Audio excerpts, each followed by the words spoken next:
Some of you are trying to build a new life while simultaneously clinging to the old identity that destroyed your life in the first place. A lot of people say they want to change, but anybody can talk. And there's a calculated approach that you must take if you really want to reconstruct who you are from the inside out. This video is your wake-up call to stop fake hustling, stop saying you want to transform without putting the actions behind it, and actually providing the structure necessary for you to entirely change who you are. For 7+ years of my life, I was stuck in the same cycle that I'm going to explain to you today. I would say I want to change, but then do nothing to back it up. All of my behaviors, all of my habits only served as evidence to show that I was still clinging to the old version of myself. And if you truly want to build the life that you know you deserve, you have to kill your old self.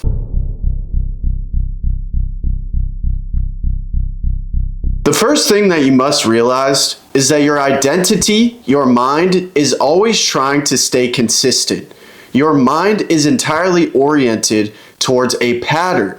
You're either stuck in a positive pattern or a negative pattern. And in your case, because you're watching this video, you're stuck in a bad pattern.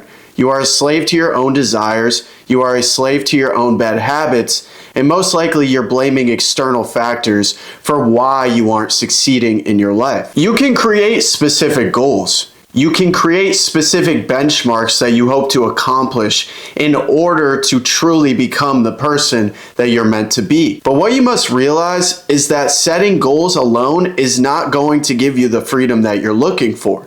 Because our behavior is not oriented through goals. It's oriented through true identity. The largest part of your identity is simply your perception of yourself. If you believe that you're unworthy, if you believe you're incapable, if you believe that you're trailing behind, then subconsciously you are conditioning yourself to believe it. You are conditioning yourself to put yourself in situations time and time again that get you the same result that you claim you want to run from. Some of you are so conditioned to being your biggest hater that you say detrimental things about yourself without even realizing it.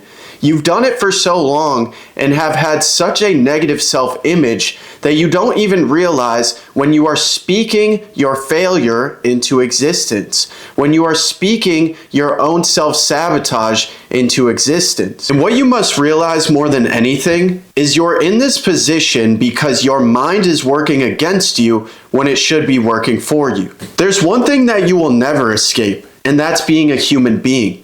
And human beings by nature are conditioned to cling to what is most familiar, to their emotional home, and what feels safe to them. Human beings would often rather cling to their familiar identity as opposed to stepping into an unfamiliar freedom. And knowing in this current point of your life that your mind is working against you and you are compromising to what your mind tells you is safe for you, what is comfortable to you, you have to understand that any true healing that you want to do, any true healing that you step into, will be a threat to your overall ego.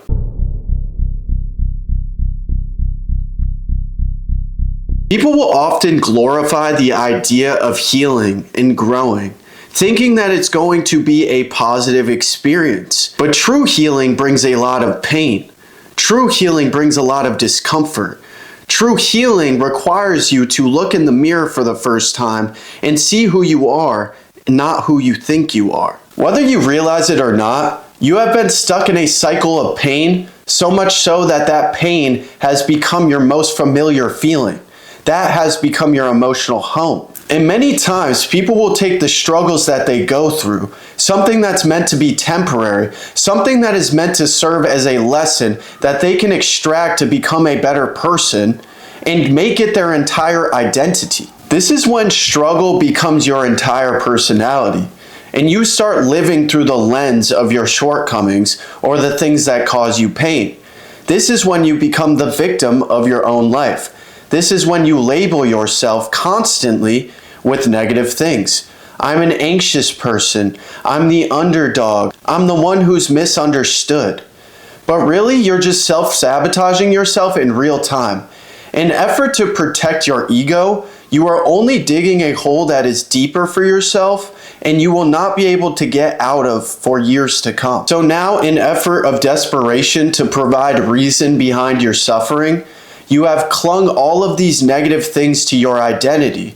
And whether you believe it or not, you live your everyday life through the lens of negativity. And now that you have conditioned your mind to expect bad things to happen to you, to see yourself as a victim, to see yourself isolated in your struggle thinking nobody understands you, when you do finally take the leap to actually heal, it's going to feel like psychological death. And your mind doesn't care if your identity is painful or uncomfortable. It cares if it's familiar. The next thing you must understand is that self-sabotage is really identity protection.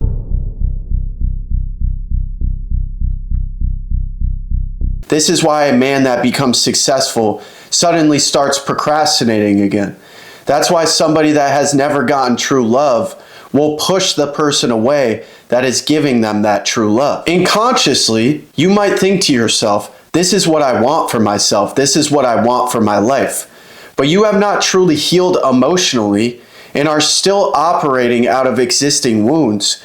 So your subconscious is always going to revert to that old version of yourself. The reason for this is because your new reality, the new results that you're getting, and the new identity that you are operating in clashes with the old identity that you once held, the one that is most familiar to you. You are now presenting an entirely foreign way of living, of thinking, and operating.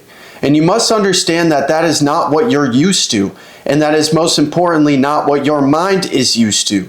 So in order for your mind to protect you, it is always going to try to revert you into who you once were. You cannot think yourself into a new identity.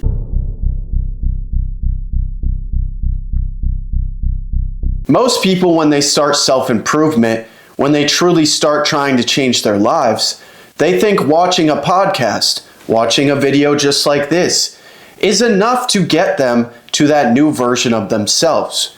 But that is the biggest trap that you can fall into. A lot of people that watch videos just like this one, that are psychologically based in growth, based in transformation, often don't transform at all. And what is the reason for that? Because true identity shifts only occur through repeated evidence, behavioral changes, emotional experiences, and true embodiment. The information that you gain from this video, all the podcasts that you watch, is not enough to truly shift into the person that you want to be. That only comes through individual repetition and you applying the things that you are becoming aware of. Awareness can expose the problem, but repetition rewires the person. Another reason why you're stuck constantly into reverting into the person that you claim to not want to be anymore is because of the environment that you're also clinging to. If you're serious about doing this for yourself, you must realize that your environments reinforce your identity. Your environment alone is evidence for who you truly are. The friends that you surround yourself with, the situations that you put yourself into, what your room looks like. And this is not only about your literal environment, it's also about the things that you choose to consume on a daily basis. The things that you are choosing consciously every single day to feed into your mind. And this is truly the biggest reason why people change for a little bit, but then they end up reverting back to what they have always done. Because they're not willing to sacrifice certain friendships. They're not willing to sacrifice certain bad habits that they know have been destroying them for years and years. This type of person will say they want to stop partying and then be at every party that happens. This person will say they want to stop being a victim and hang around people that only focus on negativity and self-pity. On the inverse, if you're somebody that wants to grow, you need to surround yourself with people that also hold that same mindset. You must also surround yourself with people that aren't fake hustling, but are actually day in and day out doing the work necessary to achieve the goal that we all claim collectively, that we want to achieve. So with that being said, your environment can either be the best thing for you or the absolute worst thing for you. Like I said before, true healing will feel like psychological death, and you must mourn that old version of yourself in order to truly move on from it.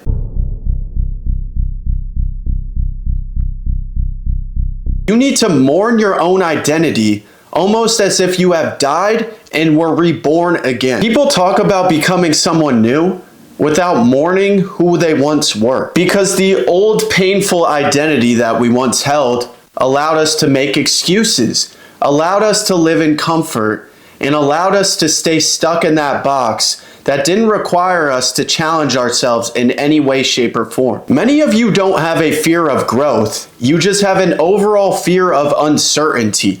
Anything that feels foreign to you, anything that makes you uncomfortable, you believe your mind when it tells you that that is something bad for you. But what you must understand is that everything that you want is on the other side of what you avoid. Everything you want is on the other side of what you truly fear. And the truth about growth is that it's isolating. You're making sacrifices that other people are simply not willing to make. Old relationships change, old habits die, and all of those coping excuses that you once made for yourself no longer hold weight in your life. So part of healing is grieving the version of you that survived the struggle. Overall, the best way to make true change in your life is being as aware as possible about how your mind works as a human being. When you become familiar with pain, your nervous system then confuses peace with danger, especially for an ambitious man.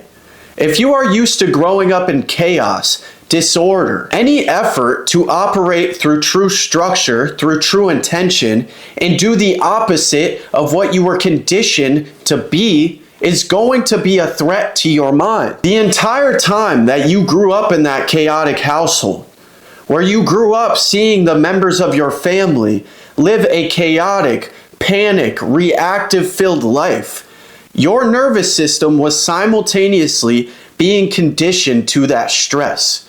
And over time, that became your comfort zone. So when you truly start finding peace in your life, and you truly become calm in your life, your mind is going to perceive that as an overall threat. And it is going to seek out that self-sabotage to create that chaotic environment that you are typically accustomed to. Some people don't have a happiness problem or a fulfillment problem. They just have an obsession to what they're used to. They have an obsession to what makes them stay in that comfort zone. At this point in the video, you're aware enough to start taking actions and truly living like somebody that wants to change. But even when you start taking that repeated action, when you develop true discipline, you must realize that without true identity change, that discipline that you hold for temporary times will collapse as well.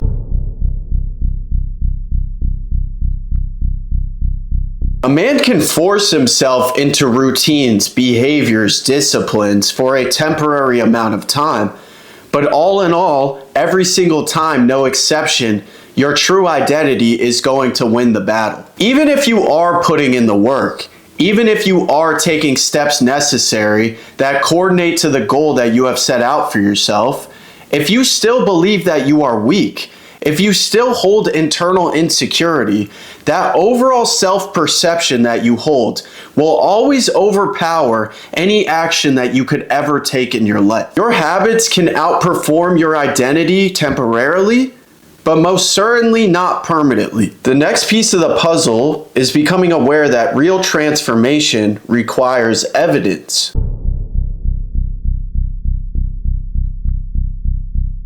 To rebuild your identity, you need evidence, not affirmations, not an idea of who you think you are, evidence. You must start keeping promises to yourself. You must experience physical transformation, spiritual growth.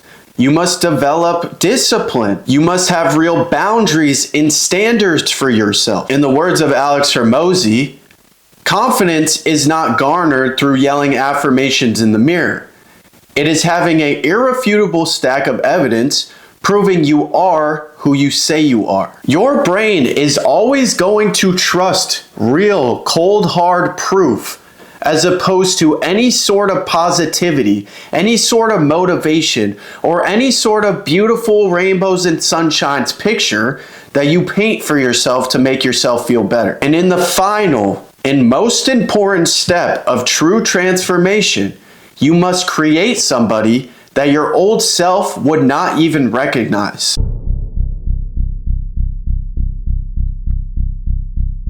The goal is not to expect perfection, to act like the struggles and the pain that you experience never happened, or overall expect to never struggle again in your life. The true goal is to become somebody that is no longer controlled by that identity that was rooted in pain. You will know that you have truly experienced an identity shift when you think about the things that you used to do. You think about the people you used to hang around, and it's almost like remembering a stranger.